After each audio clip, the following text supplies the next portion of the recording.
चारिणे निर्विशेषा शून्यवादी पश्चाचार्यचितारिणे।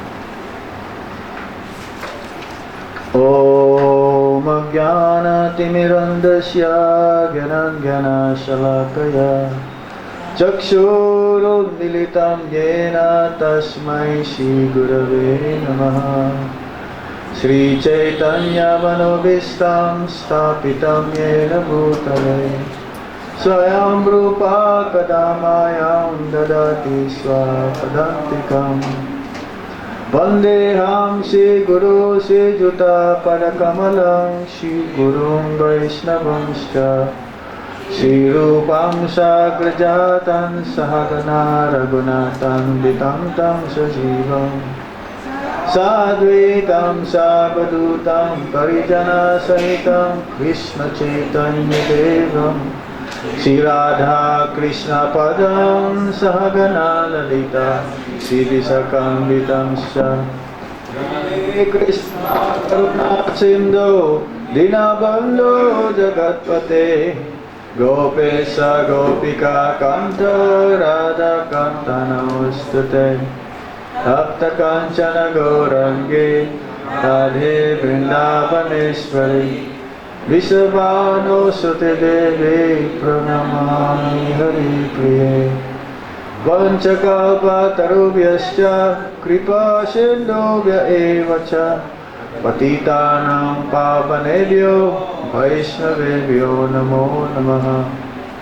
जय श्री कृष्ण चैतन्य प्रभु नित्यानंद श्री अद्वैता गदाधर शिवासदि गौर भक्तवृंद। हरे कृष्णा कृष्णा कृष्णा हरे हरे हरे राम राम राम हरे हरे। ओम नमो भगवते वासुदेवाय।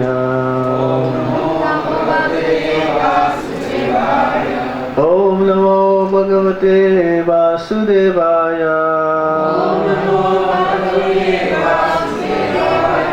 ओम नमो भगवते वासुदेवाय। ओम नमो भगवते वासुदेवाय।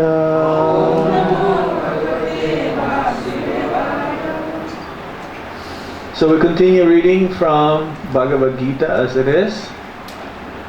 Translation and purport by His Divine Grace H.H.Bhakti Swami, Srila Prabhupada. Srila Prabhupada ki jai. Chapter 3, Karma Yoga, text 27. Prakriti kriyamanani gunai karmani sarvasaha ahankara vimbudhatma kartam iti manyate. Prakriti kriyamanani gunai karmani sarvasa ahankara vimudhatma kartaham iti manyate. Prakriti kriyamanani gunai karmani sarvasa ahankara vimudhatma kartaham iti manyate.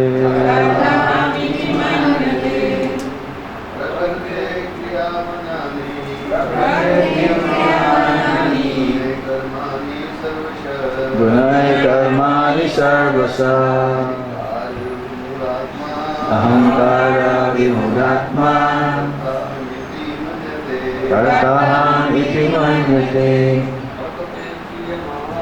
Prakriti kriyamanani gunai karmani sarvasa kartaham vimudatma kartaham iti manyate. Prakriti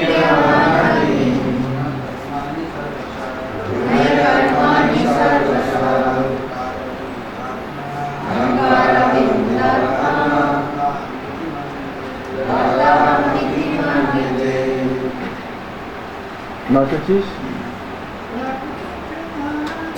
Prakriti Kriyamanani Gunai Karmani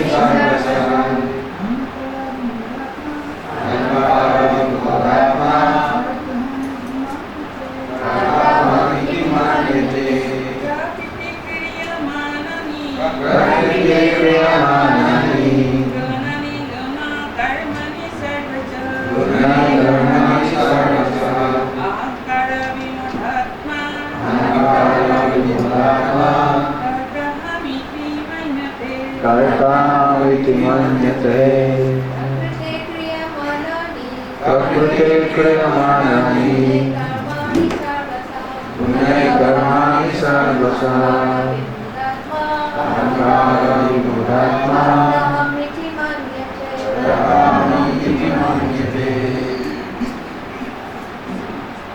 Prakriti of material nature Kriyamanani being done Gunai by the modes Karmani activities Sarvasa all kinds of Ahankara Vimudha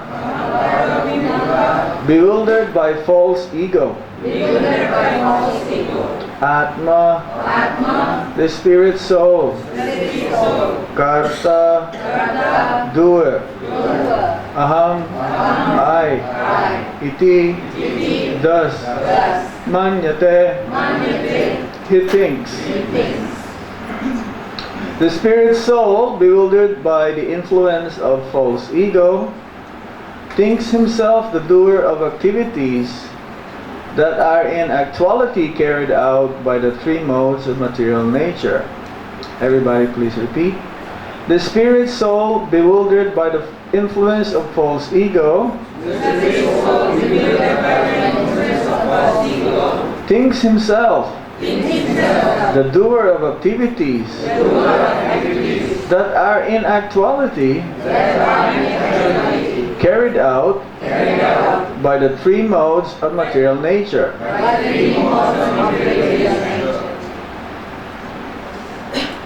Purport. Two persons, one in Krishna consciousness and the other in material consciousness, working on the same level, may appear to be working on the same platform. But there is a wide gulf of difference in their respective positions. The person in material consciousness is convinced by false ego that he is the doer of everything. He does not know that the mechanism of the body is produced by material nature, which works under the supervision of the Supreme Lord. The materialistic person has no knowledge that ultimately he is under the control of Krishna. The person in false ego takes all credit for doing everything independently, and that is the symptom of his nescience. He does not know that this gross and subtle body is the creation of material nature under the order of the Supreme Personality of Godhead, and as such his bodily and mental activities should be engaged in the service of Krishna in Krishna consciousness. The ignorant man forgets that the Supreme Personality of Godhead is known as Rishikesh, or the master of the senses of the material body, for due to his long misuse of the senses in sense gratification, he is factually bewildered by the false ego, which makes him forget his eternal relation with Krishna. Prakriti kriyamanani gunai karmani sarvasa ahankara vibudhatma kartaham iti manyate. The spirit soul, bewildered by the influence of false ego, thinks himself the doer of activities that are in actuality carried out by the three modes of material nature. So the spirit soul who is under the modes of material nature is bewildered because of his material desires cannot be fulfilled. And by trying to fulfill his material desires, he thinks that actually by his endeavor alone he'll be able to fulfill this. He does not understand that actually that he is not the body. He is mistakenly thinks and acts like as if he is the body, not the soul. So that's why he is what you call a bewildered spirit soul. He is acting under false ego. Bumir apo nalobayo kamanur buddhi evacha ahankara itiyame bina prakriti astida. That the soul is encaged in this body. The body is made of matter, consists of gross and subtle, 5 gross and 3 subtle. So the senses are controlled by the mind. And one disciple of Srila Prabhupada wrote a letter to Srila Prabhupada. Who controls the mind, the intelligence and the ego? Prabhupada says it is the soul. It is the soul. Now it depends on what the ego is thinking. If the ego thinks that he is the body, like I'm an Indian, or I'm a Filipino, or I'm an American, or I'm Russian, then he is under the grips of the material energy. That means he only acts according to the whims of his senses, and the mind makes many plans in order to fulfill the sense enjoyment by trying to gratify the senses with the sense objects through the mind. Jai-ho. Have a safe trip, Prabhu, and come back soon. Bon voyage. Hari Hari. Jai-ho.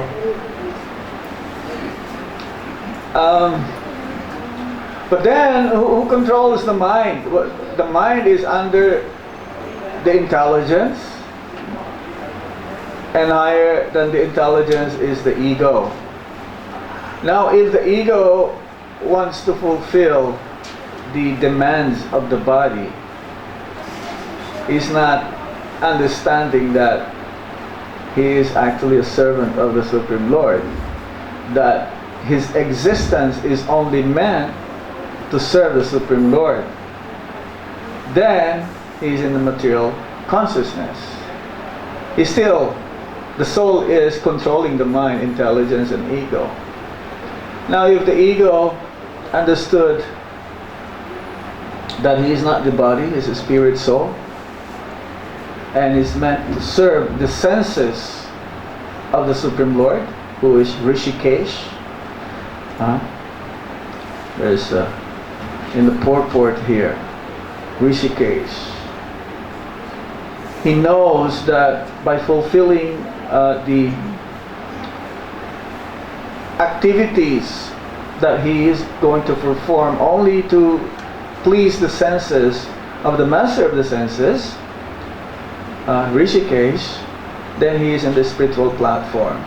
So either ways, Prabhupada also mentions in the letter that even if one is in pure consciousness, which means Krishna consciousness, one still has to be very careful,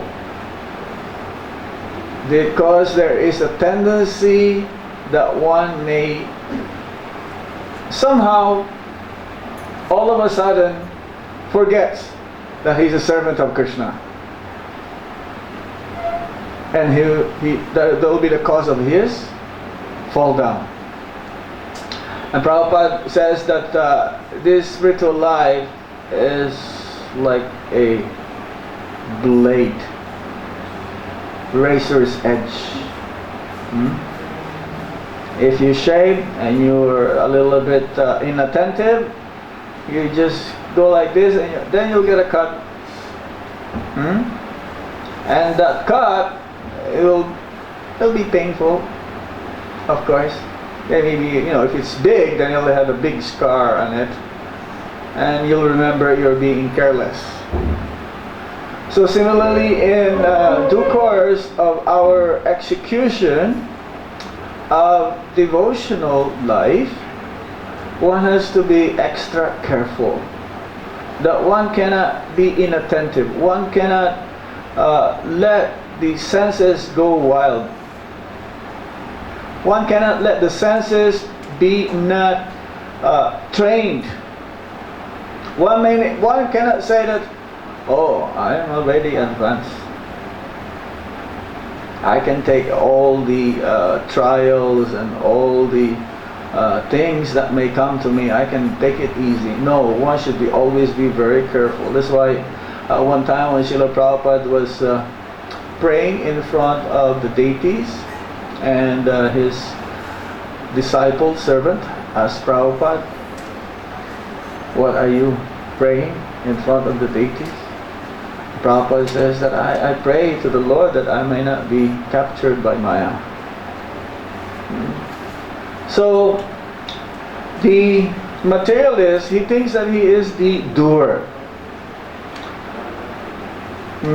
But actually he's not the doer. He is being pushed by the modes of material nature, because his action is not what you call transcendental.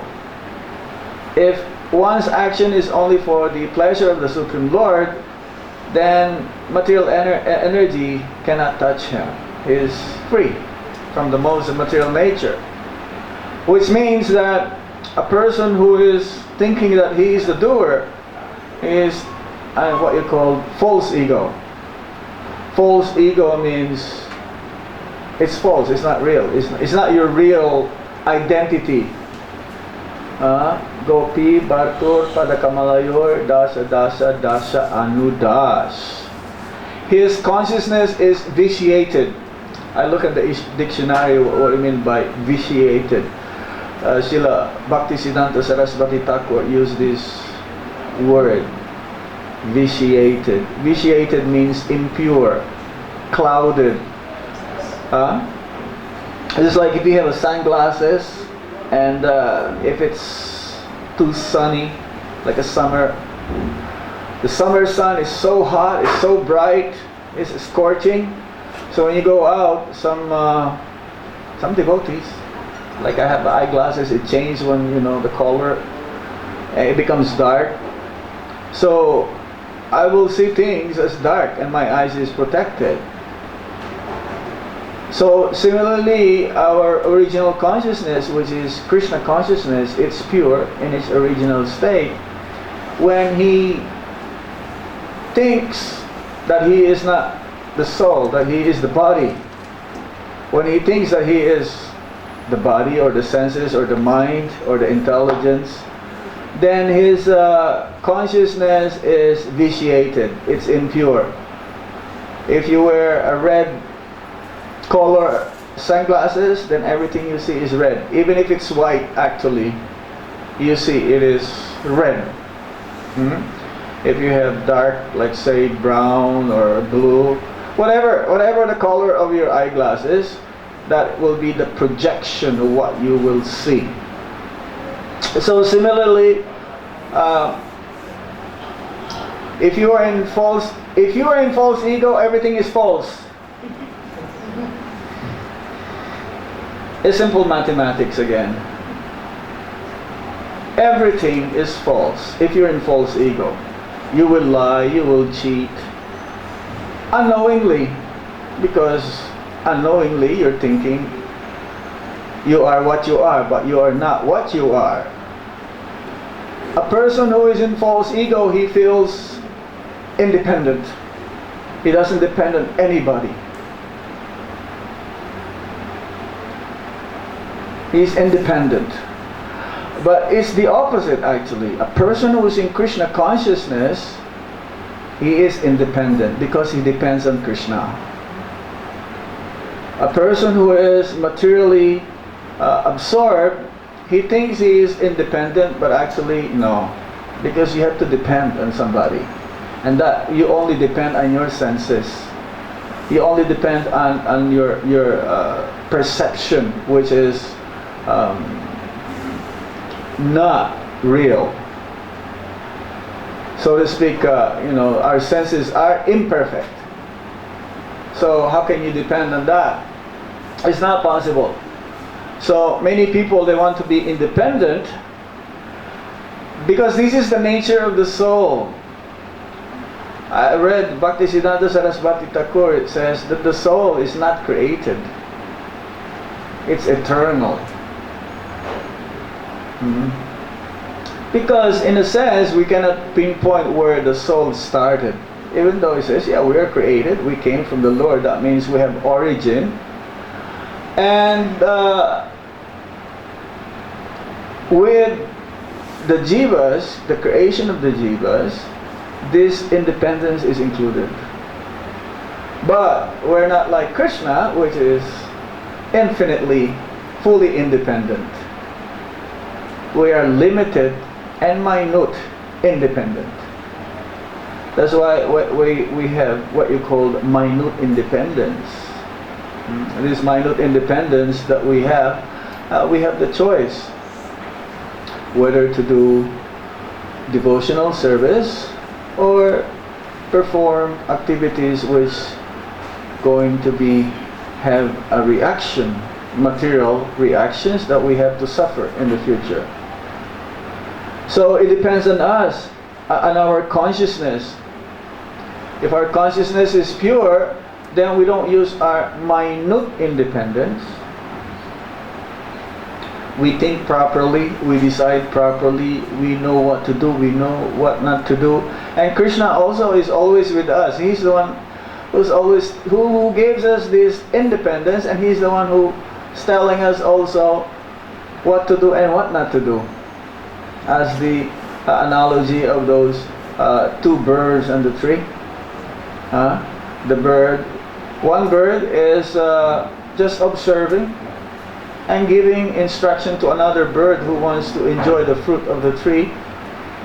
And the other bird says, no, don't try to enjoy. Your enjoyment actually will be the cause of your suffering.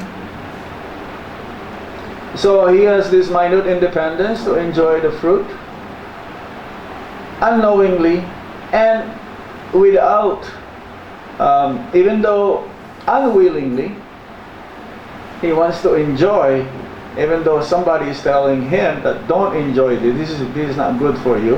But somehow or other, someone is pushing him to enjoy the fruits. And that is the modes of material nature. It depends on the qualities that he acquires, whether it's a mode of goodness, he enjoys differently than the one who is in the mode of passion and the one who is in the mode of ignorance. They will all say, I am all enjoying. I'm all enjoying. I'm enjoying. You're in the mode of goodness? I don't know. I'm in the mode of ignorance? I don't know also. And the other person is in the mode of passion? He doesn't know. We all don't know we're in that kind of modes, because that is the bewilderment of the spirit soul in the material world. If we know that we are in the mode of passion, or in the mode of ignorance, or in the mode of goodness, and if we know that there is a pure goodness where you can enjoy far greater, then I will give up. That's why it's called param drisbani vartate. You'll get this higher taste. You'll give up all of this so-called enjoyment in this material world. So one is considered as a madman if he is under what you call false ego. A madman. A madman, he doesn't know what he's wearing. He's mad. He thinks he's good and everything is bad. Everyone is bad. He's the only good. He has his own world, right? A madman talks to himself, and he talks to somebody whom you don't see. He's a mad person. You've seen people like this? You can tell immediately that this person is a mad person. He's talking by himself or he's talking to somebody, and you will just laugh at him. You don't know that we are also mad. Certain degree. But visibly we can see a person as a madman, but we don't see ourselves that we are also mad. That is the difference. So consciousness means, Krishna consciousness means engaging all of our senses towards service of the Lord, including the mind. Not just the senses. The mind, the intelligence, and thinking that actually Krishna is God and I am His servant.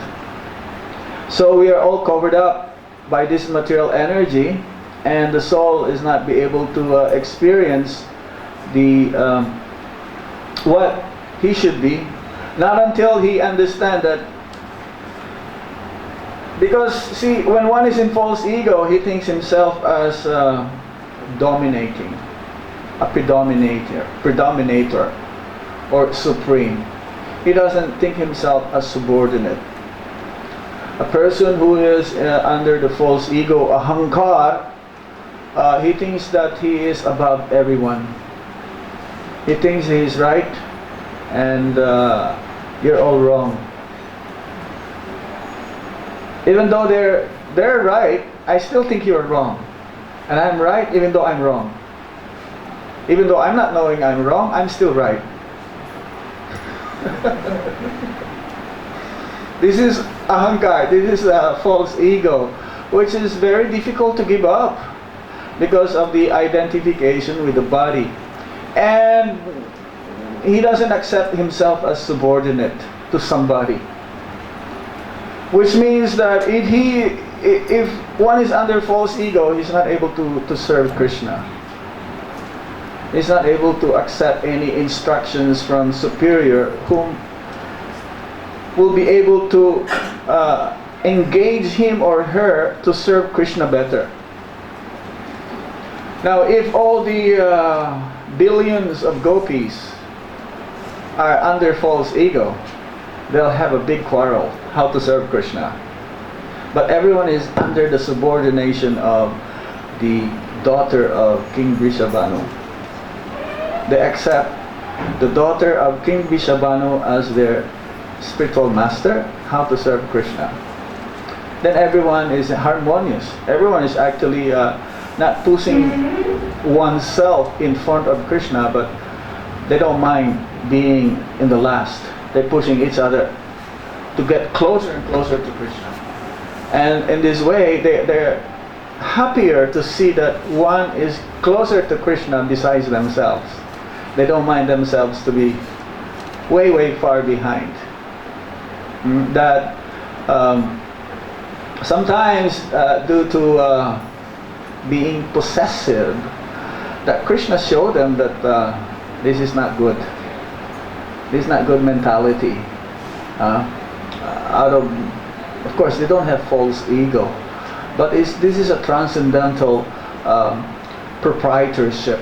That Krishna is mine. Krishna is only mine, my property.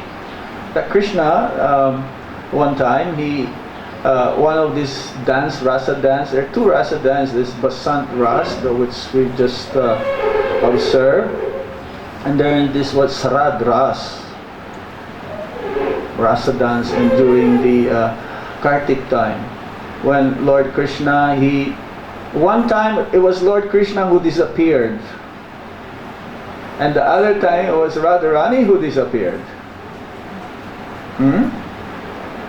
So just to teach the gopis that no, you cannot be like this.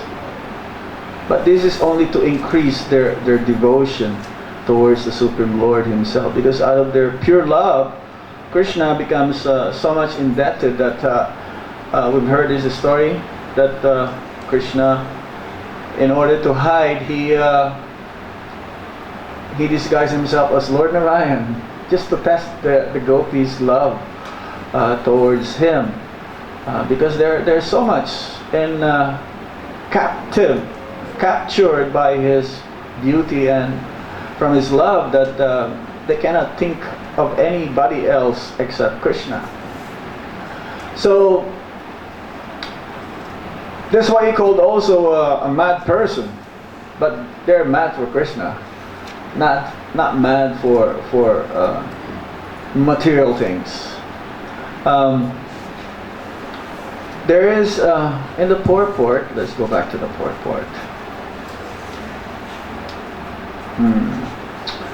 The materialistic person has no knowledge that ultimately he is under the control of Krishna. So indirectly, Krishna is in control through the material energy, and the person in false ego takes all credit for doing everything independently. The materialists, they are very attached to the results of their activities. Because they think that they are the doer, so they are so attached that whatever they will do will be according to their own satisfaction. I don't care about you, I only care about me. I will do everything for my own benefit. This is false ego. A person who's in Krishna consciousness, he thinks of everybody. He even forgets himself. This is real ego. Only for Krishna, nothing for myself. And I will rather go to hell and you all go to Vaikuntha. This is the mentality and the identity that one thinks about regarding himself and others. We have few examples in Chaitanya Charitamrita. Haridas Thakur is like this. Vasudev Dutt, who says to Lord Chaitanya Mahaprabhu, I don't mind, you give me all the sins of the people in the universe, let them go back home, back to Godhead. Same as Prahlad Maharaj in Srimad Bhagavatam. I don't mind, I don't want to go. Let them all go, including my father who punished me. I don't want anybody to suffer. So this is the mentality, this is the real ego. He doesn't take credit for himself. It's like Srila Prabhupada, whenever someone will praise him, he says, it's only due to my Guru Maharaj's mercy. He never takes his credit.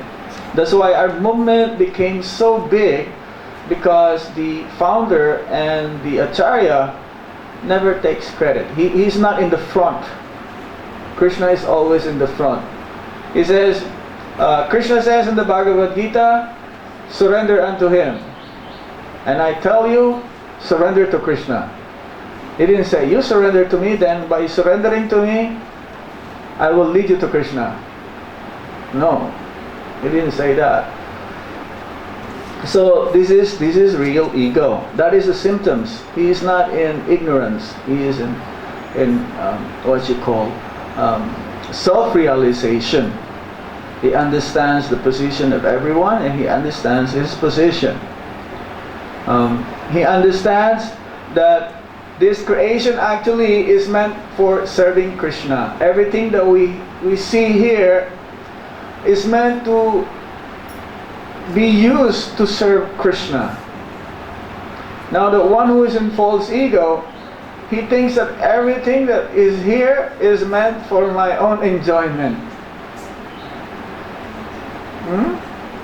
That is the opposite of a transcendentalist. A person who's in real ego, he understands that everything I see here, because they belong to Krishna.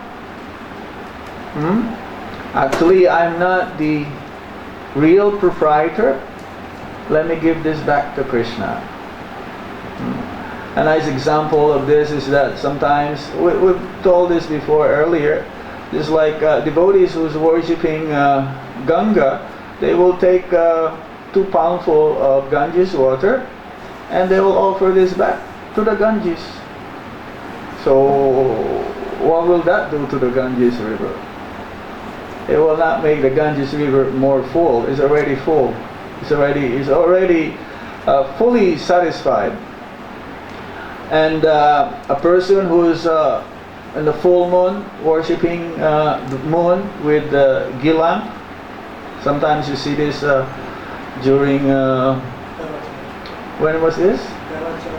Okay, also Ram Vijayotsava, right? When we put lamps all over in the buildings, on top of the roof. Diwali, we offer this because it's festival of lights and it's full moon also. So how is that? Well, it's a sign. Yeah, it's a sign. It's a sign also that how to worship. So how can you worship the moon with just a small lamp? That will not make the full moon more fuller by offering a lamp.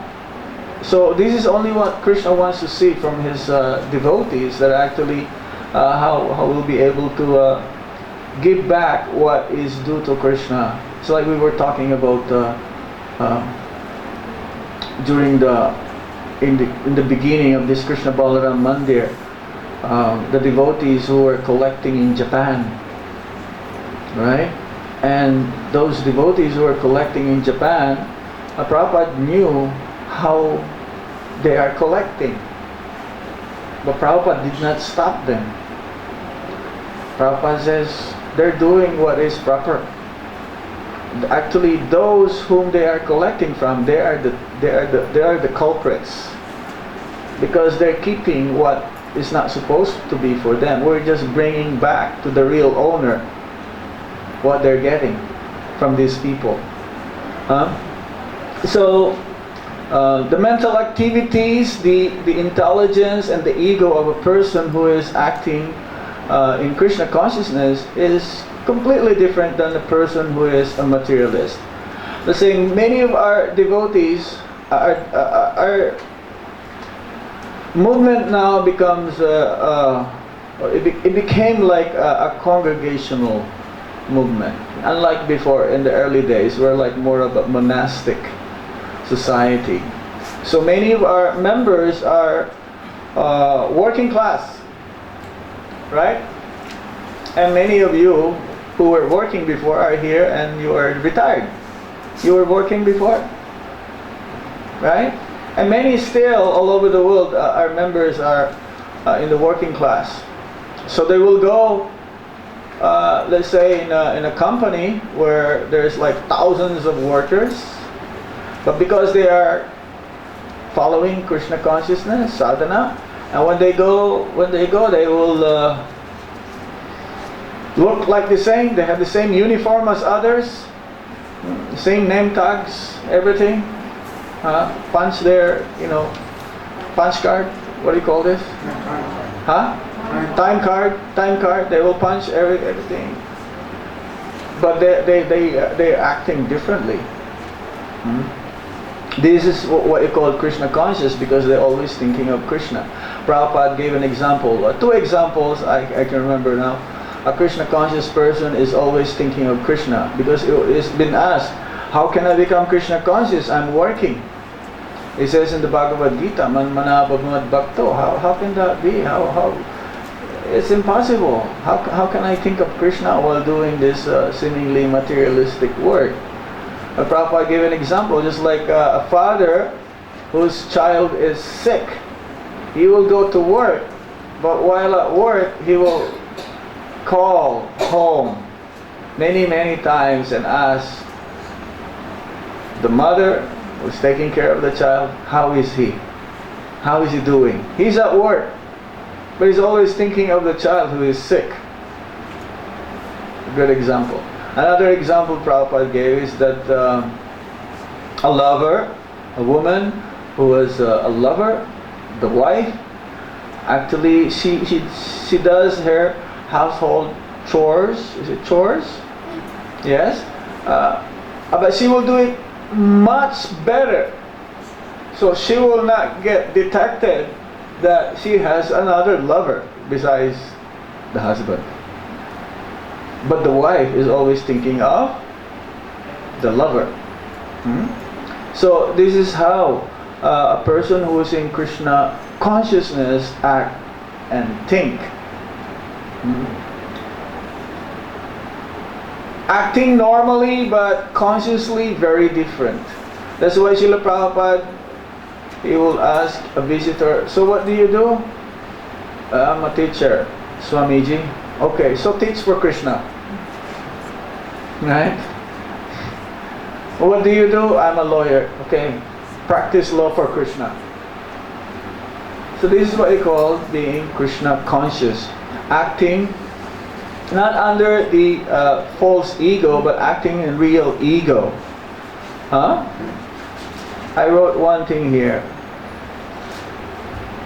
Because we're all going to perform, we're all performing a devotional service because we want to receive the fruit of devotional service. There is a fruit that we are somehow expecting. A pure devotee of the Lord, he doesn't expect anything. But for us, so that we'll be encouraged and become enthusiastic and eager to continue on, and inspired to do it every day. It says in the Srimad Bhagavatam that this process will only work if it is continuous. There is no interruption. Because if there is an interruption, then it takes longer. So as much as possible, those who are practicing Krishna consciousness, we want to receive the fruit as quick as possible. Yes or no? Right? That's why we try to chant nicely Hare Krishna Maha Mantra. That's why we try to be on time for Mangal Arti, be there for Guru Puja, try to do our service very nicely, as much as possible as an offering to the Supreme Lord, and to our spiritual master and to the Vaishnavas, because we want to receive the fruit of devotional service, which is ultimately love of God. Krishna praying. So it says, Bhaktisiddhanta Saraswati Thakur says that the fruit of devotional service is progressive advancement. Progressive advancement. That is the result of devotionals, performing devotional service. That we just want to become more and more advanced. Because the more we become more and more advanced, then the more we get closer and closer to Krishna. That is our goal. So you want to get closer and closer and closer to Krishna. Progressive advancement. And the path of devotion and the development of an intense desire for more and more service. This is the result of why we are performing devotional service. Because according to Srila Bhaktisiddhanta Saraswati Thakur, we want to develop an intense desire for more and more service. The more we want to serve eagerly Krishna, then the more we'll get more and more service to serve Him, and the more we get closer and closer to Him. And he says, anything opposed to this is advancement towards material advancement. Anything which is opposed with our desire to get closer and closer to Krishna by performing more and more service is advancement towards material enjoyment. I'll stop there.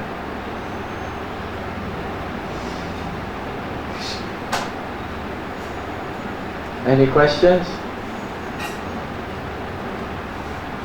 Where's the mic?